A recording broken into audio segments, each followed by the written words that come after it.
look back with John Giles and Liam Brady at the weekend's Premier League football. The biggest game of the season so far took place at Anfield yesterday. There was controversy aplenty, and it's been another fascinating weekend. Very important wins for Leicester and for Chelsea, but the big game was at Anfield, and Liverpool won, and I suppose you could say they won decisively. Liam, I'm not sure where to start this, but let's start with the Alexander-Arnold incident, because that really was a defining moment in the game. The handball, Liverpool go up the field, and Fabinho scores a fantastic goal. But of course, the question is, had Liverpool conceded a penalty? And I've asked John, I've asked Ian, who's a Manchester United supporter, who's here producing this podcast, and now I'm going to ask you, what do you think? Should it have been a penalty, or was the referee right? It was all a bit confusing, Eamon, because Bernardo Silva he hit his hand in the split second before it hit Trent Alexander-Arnold's hand. I don't think it was deliberate. Yes. However, his arm was out in a way that it shouldn't have been, and I've seen them probably 80% of the time would be given, Eamon. Yes. But once again, I don't think the people upstairs want to overrule the referee. The referee said no, it was accidental, play on, and unfortunately for the game, let's say, Fabinho went and scored that great goal, and it created a bad atmosphere around the game, which was a great advert for the Premier League. Yes. Two teams gone, real good teams gone head to head. Yeah. And that incident did spoil the match for me. I would have said if he had given a penalty, nobody would have complained. Yeah, okay. John, what was your view? I thought it was a penalty, Eamon. Like in the old days when we played, it had to be intentional. That's gone out the window, Eamon. If how many all we can go on is this season, particularly with VAR. Anytime there's been a penalty, anytime a situation that happened with Trent Alexander doing what he did was a penalty. Yeah, I haven't seen one that wasn't a penalty all year. So that's the name of the game today.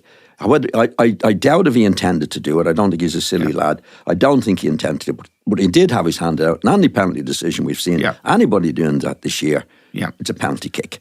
Right. So, and I know what Liam is saying, but the guys upstairs, in my opinion, and now we're going to VAR again, should be telling the referee, at least have a look at that. He did, you know what I mean? I mean, he has to have a look at the blooming thing to see. The guys upstairs can see it, and we see it time after time. And you mentioned earlier before the show there, when it's showed in slow motion in these situations, it does obviously look like it's totally intentional. Yes. But you'd have to go on what's happened this season since we've seen VAR, and I haven't seen one decision this year that was like the Trent Alexander situation that wasn't a penalty. Okay, I'll tell you what I think. I think, Liam, that Bernardo Silva's hand touching the ball was accidental. Totally. Yeah. Totally. And it ricocheted off. I thought Trent Alexander had his hand, as you say, in an unnatural position. I think he actually reacted instinctively and handled the ball. And in the old days, pre-VAR, penalty. Now, Michael Oliver was in a great position, and he immediately waved all penalty claims away. They go up the field, and Fabinho scores an absolute perler of a goal.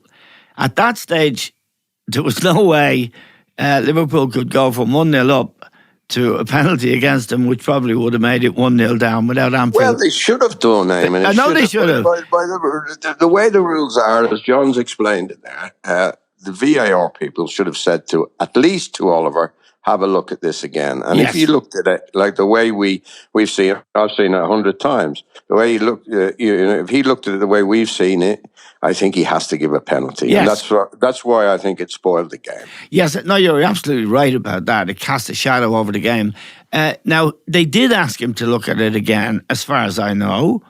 And he... Well, we don't know, do we? This is the problem, Eamon. Yeah. I'm going to say this again for several times. I've already said it since this season started, is that we need to hear what they're saying to one another. And we need to hear it like we hear in cricket, like we hear in rugby. Yes. It's not right that we don't hear what's going on. And it would help also if there was this big screen in the stadium, the crowd could hear the conversation as they can in rugby between the referee on the ground and the guy in Stockley Park. And also the people themselves could see and make their own judgment. I agree with that, Brady. But if you go back to, we're talking about Sundays, and I agree with exactly what you're saying there. But in the referee's case, there was a huge shout for a penalty, right? There was a huge shout for a penalty. Why didn't he ask to look at it? Yeah. What was stopping him to looking at it? But it goes back to the referees the way, Eamon, in my time and your time, they don't want to be proven wrong. No. So he could forget about the guy upstairs there was a big call. Everybody on the ground could see it, right? He's saying in his mind, it's not a penalty, right? He hasn't looked at it. No. He should be made to look at it by the guys upstairs. Okay, Liam, just a final thing, and we'll move off this then. I think the referee on the field should make the final decision. He should go to the monitor at the side of the field and he should decide. Now, John believes that the decision should rest with the guys upstairs. What do you believe? Well, there are very grey areas in this. We've seen in the World Cup that the referee come over to the monitor given instructions to come over to the monitor to have a look.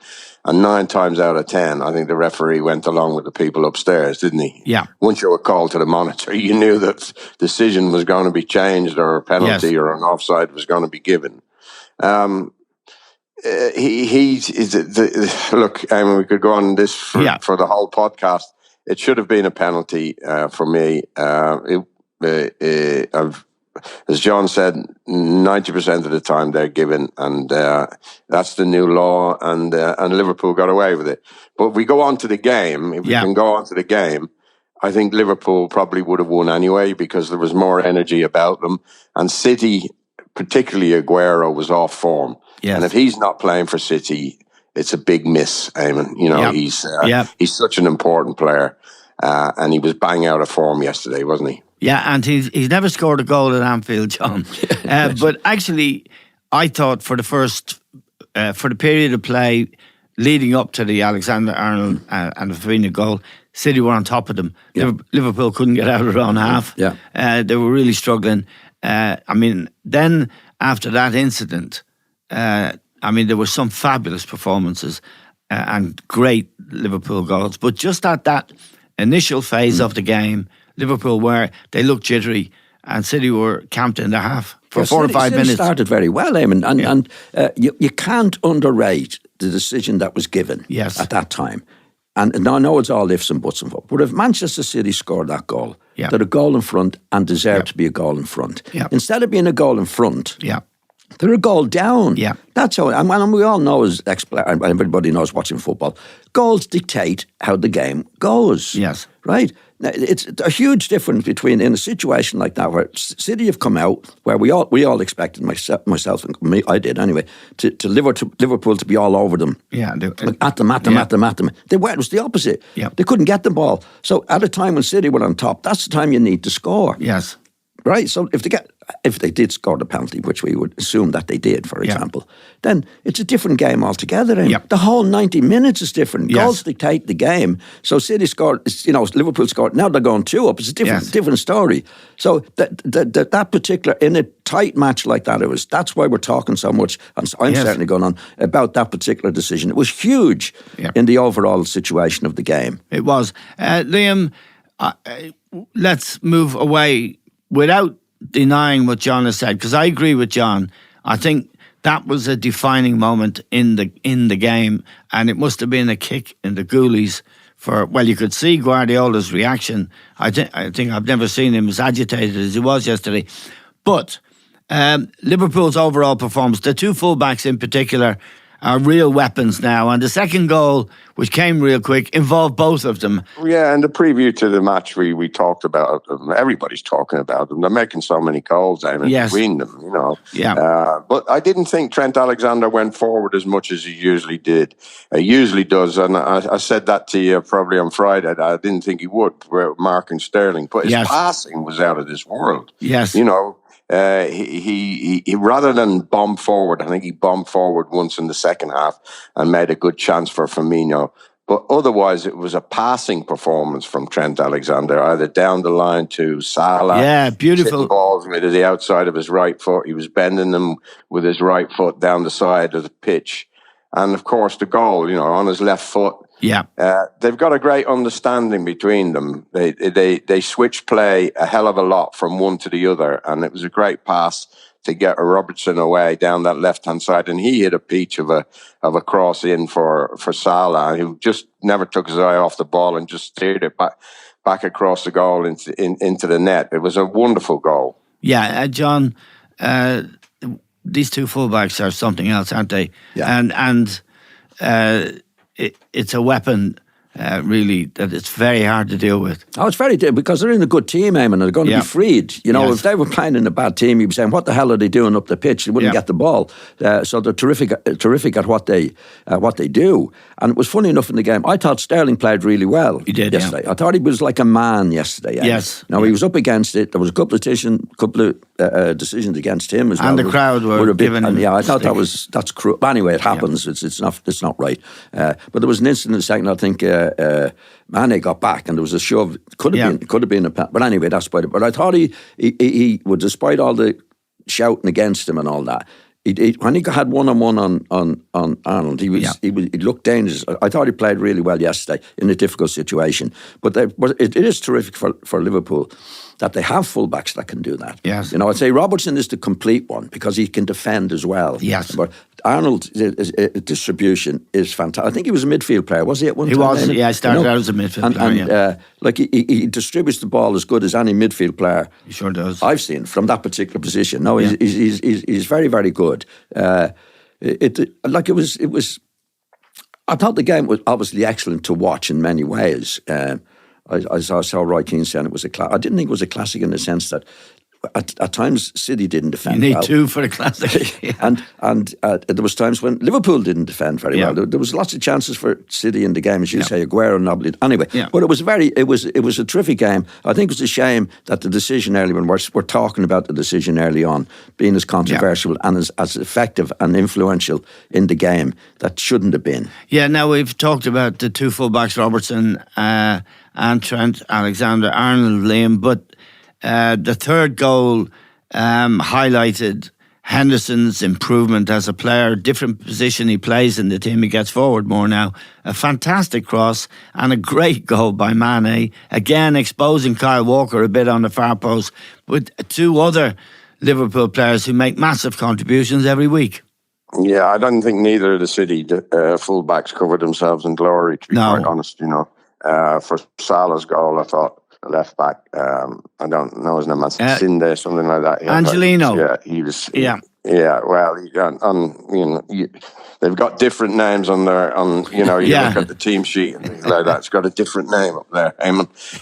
He didn't really get back on the cover, and Fernandinho couldn't get to the cross. And the second one as well, Walker loses his man. But that is City's downfall up against a good team. The defence is suspect. And I didn't think John Stones looked particularly good yesterday either, Eamon. So no.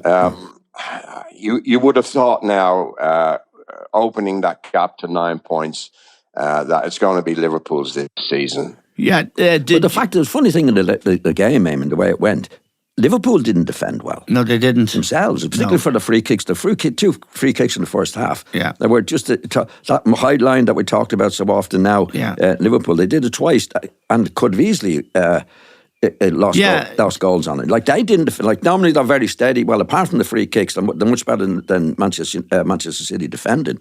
But they gave an awful lot of chances up yesterday themselves. They're not keeping clean sheets. Liam, just on that high line, and these were 2 free kicks. De Bruyne took both of them on the right. The line is so high for Liverpool, and certainly Aguero had one chance he might have taken. It's hard. Sterling had another on the near post as well. Yeah, he did. Yeah, it does look a problem. The space in between that high line and the goalkeeper for forwards to run in late, and certainly City missed a couple of opportunities. John is right. Liverpool didn't defend well either, and that's what I say. If Aguero had been in the form that we know he can be in, it might have been a different story. He might have scored a couple of goals easily. Yeah, he's never scored at Anfield. It's jinx. Now, Liam, to a game I know you saw, and John didn't because he was on the road. Leicester Arsenal, and there was a very controversial incident in that. Gundesi, the Arsenal midfield player, fouled Soyuncu, who's a very, very good replacement for Harry Maguire that Leicester have signed centre half. It was a set piece again. Soyuncu was coming around the back on the far post, and Gundesi just dragged him to the ground. Absolutely, very, very lucky to get away with that. And that wasn't given as a penalty. The only reason I can think of, and again, we don't know because we'd never hear why they're coming to these decisions, and it's driving me mad. Yeah. He wasn't going to score. Yeah, centre back. He wasn't going to score. But you could see quite clearly, and he's a bit of a hothead, this Gundesi. Yeah, he's a bit. He gives us all, but he's running around and like a headless chicken sometimes. And yes. When you look at Liverpool's midfield, just to contrast that, Eamon, you got Fabinho in the middle. He had Wijnaldum, who I thought was great yesterday. Oh yeah, and you got Henderson, operating down that right. Everybody knows their position. Yes. In Arsenal's midfield, you just don't know who's supposed to be where. No. Anyway, go back to that incident. Yeah, he was very lucky to get away with it. Why he got away with it, we don't know because it hasn't been explained to us. Yeah, I think actually they did offer this explanation afterwards that he wasn't going to get to the cross, but the point is a foul in the box is a foul in the box. It did go up to the VAR and they said play on. Now that moment, this is the problem. Not that I want to dwell on VAR again, but it was Paul Tierney in the box for yesterday's match, and for the Leicester match, I don't know who it was, but it was a dumb decision. So the same clowns are making the decisions. They were always making the decisions. Yeah. Well, I think what happens, I didn't see the incident, Emma, but I know exactly what you're talking about. But nearly every match, now that would have been highlighted because he was near the ball, but nearly every match I won for free kicks and corner kicks, there's somebody doing that. Yeah. They've never come to terms with that. Amen. They should have been given. Now that we've got VAR, I think what's happened now is because even the referees and the people who are doing it in VAR are saying, well, we've always done that, so therefore it's not a foul unless he's going to score, which is nonsense. Yeah. But the referees I think there was one of the guys, Dean, a couple of years ago, gave 2 penalties in the early match for people pushing and pulling, and it's still going on. And he was mortified for it, Eamon. Yeah. The all these fellow referees saying, "Oh, it's outrageous what he's done." Yep. He was absolutely right with it, and it's still going on. Any match you watch, any match I watch, there's at least one pulling somebody to the ground, and it's become part of the game now. I think in this situation, I didn't see it. Obviously, it was an obvious one, but I think the reason they didn't give the penalty is because I think it's happening every week. Yeah. And they make the excuse that he wasn't going to score. They should cut down on anything in that. The players would stop it if they did it 2 weeks, 3 weeks on the bounce. The referees did this. It would stop it. They haven't stopped it. They've let it go, and it's become part of the game, unfortunately. Liam, I was hugely impressed by Leicester. Very slow build up, which I thought 0-0 at half time. I thought they hadn't set the tempo for the game, and they were moving too slow because Arsenal got a lot of bodies behind the ball. But in the second half, they strung together some beautiful passing moves in Arsenal's half, and Jamie Vardy got the first goal, and the second goal was superb as well, and they could have had a couple of more. They look a very, very good side, Liam. Oh, without doubt, Eamon, without doubt. We talked about this on Friday, previewing the game. Brendan Rodgers has done a terrific job there. They're really good to watch, Leicester. They know what they're doing. They look well drilled. Very, very impressive. I think Arsenal did not bad in the first half. It was quite an even contest. Yes. For the second half, I think Leicester came out and went into another gear. They got those 2 quick goals that finished the game. Vardy, we talked about him, what a good player he is. He never lets defenders have any time on the ball. He's very, very sharp. And in Maddison, they have another smashing player as well. He can score goals from midfield. So, again, Brendan Rodgers has done a terrific job, and they're lying third and I think they got the best goal difference of anybody in the league. So it's quite incredible. But certainly the top 4, they got the best goal difference, and I think that. That tells it all. They're scoring a lot of goals. They're playing attacking football, and they're third or second in the league. Yeah, and they have players that Ricardo, they bought really well, and Rodgers has bought some of them. This Soyuncu, the centre half, is very, very good player. Ricardo, the right back, Tielemans in midfield. Maddison. Well, these players are out there if the scouting's right. We've talked about this on the podcast. Time and time again, the 3 of us. If you get your recruitment right, it helps everything immensely. And 90% of the game, Liam. Really well, the centre back is from Turkey, isn't he? So he wouldn't have cost too much money. Tielemans came from Belgium. He hasn't cost too much. And DB, they've got Maddison. Where they get him from? Sheffield or somewhere like that. They've done really, really well. Right, they're a big team now. I'm just mentioning Arsenal. Arsenal's in a terrible position, as we know. I didn't see the match. But Ozil's back in the team. He is, know what I mean? Is he out of the team? Is he in the team? Is he part of the plans? It seems a mess to me. And it's getting worse and worse with Arsenal. He never tried it. Is he any good or he's not any good? He's been there for 3 years or something. He's been out of the team. This is why a lot of Arsenal fans, got a problem with the coach, John. You leave Ozil out. You don't even have him in the squad, and the next minute you get a couple of bad results and he's back in the team. So it really tells you that the guy really doesn't know what he's doing. No, and of course the Xhaka situation is equally bizarre. He's made club captain, which I think all of us would say was a risky move, and then he tells the crowd to fuck off. He storms off the pitch, rips his shirt off. Now he's in exile. He's not in the team. He's not even in the squad. So that's another messy situation that has been created by the coach's uncertainty. It was even worse than that, because Liam will know more about it than us, but he had 5 individuals that could be captain. Yeah. And the players apparently were to make a decision as to who was going to be captain. Well, Liam will know about it. That's the way I read it. Now, this is total nonsense, because Xhaka might be pally with the players. Yeah. He's my man. Yeah. Is he the best man? Only the manager can do that. Am I right in that, Liam, or am I wrong in it? Yeah, they had 5. They were 5 chosen leaders of the squad. Really? And Ozil was one of them. So when you said to me on Friday, I heard Ozil's going to be captain, I went, I actually fell for that one, Eamon. This is what's going on. It's nonsense, isn't it? Complete nonsense. That is one thing. One other thing that I like to talk to both of you about: Chelsea and the job that Frank Lampard is doing there. They were very, very, very good the other day, and these young guys he's put in the team are really playing with great freedom, no sense of fear. This is Tammy Abraham, for example, Mason Mount, and Pulisic, this young American. They don't appear to be afraid. There's a great shape to them. They had Kante back in the team at the weekend, and Kovacic, who was looked a really good player last year, but didn't seem to be favoured and was left out occasionally or put on the bench.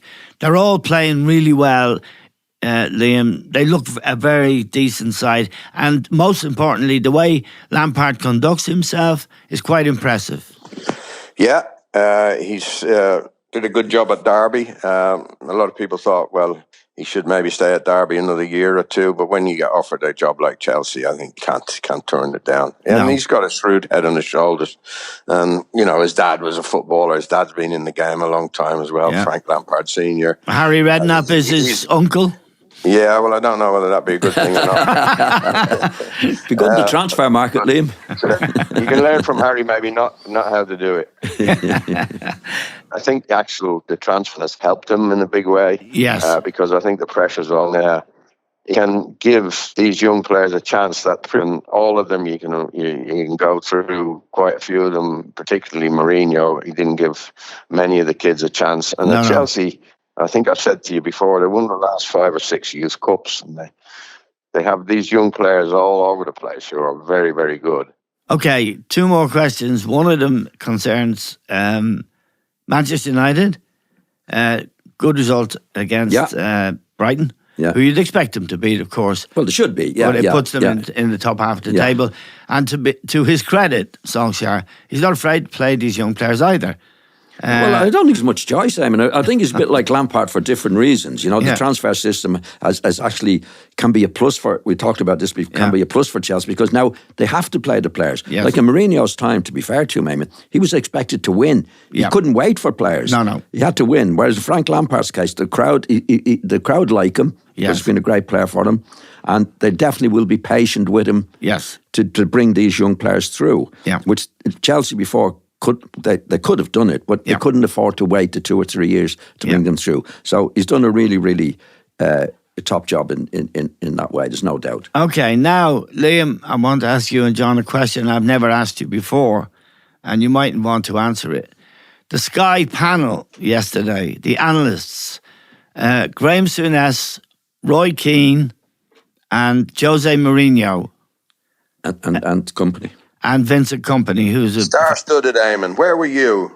I was sitting at home, and I was very, very disappointed. There was a lot of big egos there, apart from Vincent Kompany, who I think is a terrific man, terrific player, great leader, and he was talking common sense. But the rest of them, what did you make of them, Liam? I didn't make much of them. I thought, with all that sort of experience and accomplishment around the table, they might have said things that would enlighten us somewhat, but they're all sort of... Not really. I found what they said was logical, Eamon. I thought they all handled it pretty well. I don't think they're ever going to take the gloves off with one another. No, because of, mutual respect. Yeah, well, maybe mutual respect or, under orders type of thing. Right. Yeah, so I thought they were good. I thought Roy Keane was particularly good about Liverpool and what he said. Like they're in that dressing room. I think Kompany was saying like the pressure's on. They haven't won it in 30 years. But Keane says when you're a team like that and playing with the energy you have, like every game you're looking forward to, every game you want to play. And I think that's what's going on in Liverpool. And I thought Keane put that across very well. Yes, actually. You've reminded me that I thought the same. In fact, he actually, having been in that situation so many times himself in a winning team, he was very good, John. Yeah, he was. I thought the panel was okay. I find Mourinho a disappointment, Damon. Yeah, he's just been a smart ass. Well, it's like generalities. Yeah, there's no getting to where it's at. Yes, Keane is good at that because that's what he did as a player. Yes. He wouldn't take anything for granted. I thought Graham Souness was again sensible. I was disappointed with the analysis or lack of analysis. There was no analysis. There was no analysis. No. Like even at half time when Liverpool, for example, had gone the high line for nearly 2 goals, it wasn't mentioned in it. So I think maybe there's too many on the panel. Yes. Eamon, to get into it because they don't have much time. Everybody's having to go at trying to get something in. So it's very difficult to get a conversation or something going that I'd want to hear about. Yeah. I know what Roy Keane is saying, and when Mourinho was asked about it, obviously he's looking at it from his position as the next manager. Yes. Roy Keane is looking at it from his position as an ex-player. Yeah. So there was no discussion about No. in it. Graham was in the middle of it, and Company, of course, was okay. Yes. But because he was Manchester City ex-player, so he's not going to say much bad about Manchester City.